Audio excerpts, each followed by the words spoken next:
You touched on Yemen, and Yemen is a place that's very near and dear to us. We have a community there that we support, and they're in the chat right now saying things and sending you love. But I do want to talk about them because they're always, whenever something happens in Palestine, they're always the first out on the streets protesting and making statements. Millions. It's like protest for them is so easy that there is no street long enough to handle their size and the number of people that go. Amazing humans, amazing humans. I've never seen people so steadfast and dignified the way that Yemenis are. I can't wait for the siege to be lifted. The first thing that I'm going to do, I'm going to Sana'a. I have so many friends there that I've never met, only through virtual meetings, and some classes that I even gave through virtual Zoom classes. But I have so many friends there, so many very close friends to my heart that I just want to go and just hug if I can. Amazing humans. I don't know if you heard what happened today, the statement that came out of the Yemeni armed forces. We were gonna show it, and I want to ask you about it. That. Yeah. Pull it up. We have the statement from the Yemeni armed forces, as well as a kind of a little post from the Houthis. So could you pull up the pictures from the Houthis area? And that was from today. And I kind of want to point out the picture on the left, which is a Shahed, which was the drones that used in Russia were used in Ukraine. Yes, and then they all said, you know, they alleged that the Houthis had them. They were kind of scared. And Arya, play the video from Southern.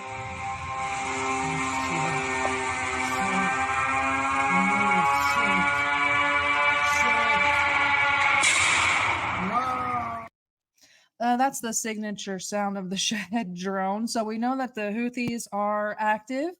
We know that they've claimed the last 3 attacks. And I do want to read some of the messages from my friend, because I remember when it started and he said, you know, I'm scared, but they should actually be scared, because you don't know how to deal with people that that have nothing left to lose, and Yemenis have nothing left to lose. And then today he said, I love you. You must prepare. There will be bombing in Yemen during the following days. Gaza must rest from the bombing, and we are ready to make the sacrifices for Gaza. So I'm going to cry a little bit, but something like that is remarkable to say. We're going to make ourselves completely vulnerable and open ourselves up to try to create some sort of diversion and make the Israelis kind of give us some more of that attention, then take it off of Gaza. What do you make of kind of the Houthis now? But let me start by saying, and I don't mean to be correcting you in any way, Sarah, but it's Ansarullah, because Houthis are just one of the hundreds of tribes that are part of Ansarullah, the Ansarullah movement, which is also part of the Yemeni armed forces. So it's the terminology that the West want us to get used to by saying it like Houthis, but they're just one tribe. And there are a lot of tribes that they have given their everything for Yemen, and now they are giving their everything for Palestine as well. So what do I think? I'm not surprised. I'm not surprised one bit. People don't know that in the fight against a Zionist entity in Lebanon between 1982 and 1990, we had Yemeni brigades in Lebanon fighting side to side with the resistance. And what people don't know is the head of that brigade that was fighting in Lebanon, Israeli pilots took off from Jaffa, Tel Aviv, to Sana'a, bombed his house more than 30 years later, because he took part in fighting them in South Lebanon in 1982.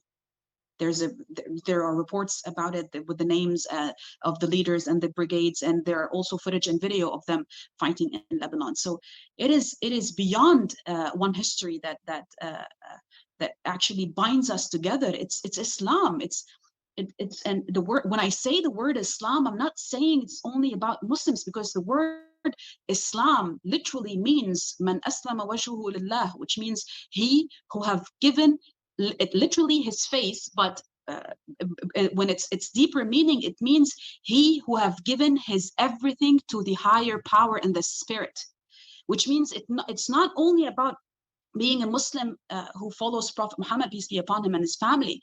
It's about knowing the truth, fighting for the truth, standing with the oppressed. Because why? Because at the end of the day, you know that you are going to die either way. Better die dignified than die a death that is undignifying. This is what Yemen is about. The way that they fight back is unprecedented. The way that they stood by the people of Gaza and the people of Palestine is unprecedented. The only people so far in the Arab world where their leaders issued threats against the Zionist entity and actually implemented those threats by sending those bomber drones and by sending those missiles. And by the way, did ever people ask themselves why was the USS Carney intercepting those missiles, but it never intercepted the same missiles when they were headed towards Saudi Aramco? Yeah, ask yourself that. Because when it is going to touch the real interest of the United States of America, they are ready to do anything. Hence, the 56 the battleships and aircraft carriers in the Mediterranean right now standing, like if you have a really good binoculars, you can see them. You can see those 56 aircraft carriers standing in the Mediterranean for the first time since 1945. They have made all Western states who are shoes in the feet of the empire to bring their battleships to our house, our turf, our land to fight us. Are you dumb? Have you no idea whom you are fighting? Literally, Gaza, 363 square kilometers, and you're not able to take Gaza for day 25. The only thing that you're able to do is create havoc and massacres. There are a lot of us. We're more than 400 million. Are you going to kill us all? What are you going to do? Now that was so great. I completely lost my train of thought. The militia. But I want to say something just for the cause of the moment right now with the rockets and the drones that are falling on Eilat, which is on the most southern part of occupied Palestine. By the way, these missiles, which are 2,000 kilometers range missiles, I did a report on my show about 5 weeks ago. Almost 5 weeks ago, and I did a report because it was to commemorate the September 21 revolution in Yemen, and I did a report about the great military parade that happened there. And I mentioned in my report that there were new missiles that were unveiled that were farther than 2,000 kilometers. And I was just dropping a joke on my show saying that, dear Yemenis, be careful. Don't drop them right on us in South Lebanon. Be careful where you're dropping them.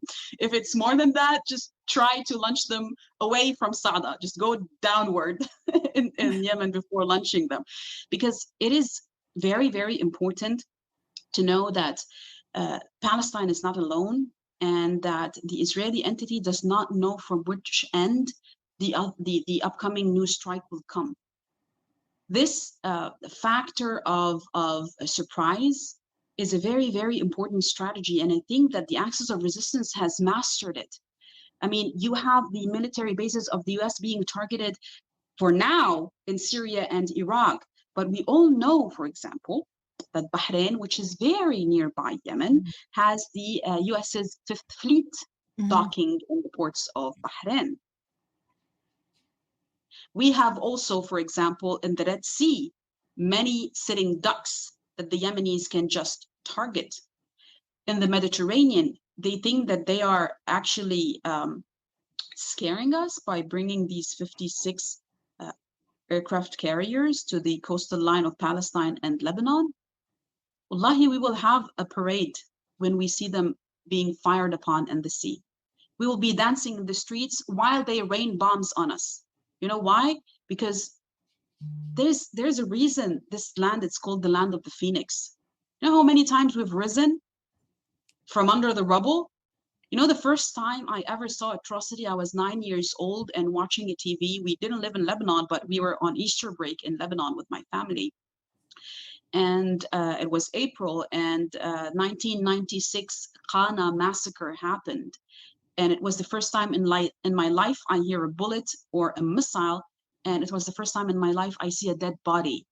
And I saw one up close in the street that we were residing in. And then on TV, I saw the body of a 6-month-old baby being pulled out of the rubble wearing a onesie with his little, we call it étitine, and it's a bit of, it's a French word. We were colonized by the French. So the pacifier, with the pacifier linked to his onesie, and without a head.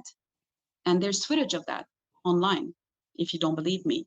And at that moment, I was 9 years old, and everything changed. I was no longer a child. They stole my innocence and the innocence of all the millennials at that time who were kids.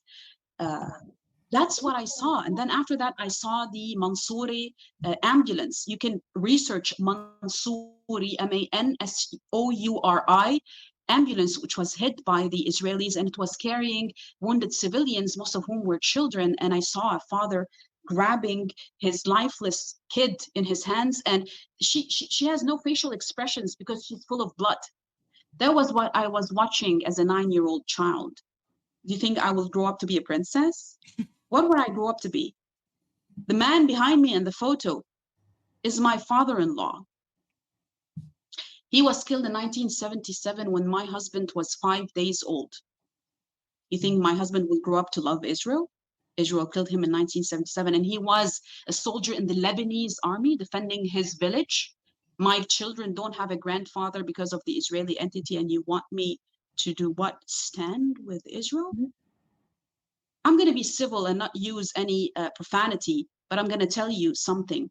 Take multiple seats, sit down, educate yourself, and be ready, because we will rain hell on you just as you have rained down on us that hell.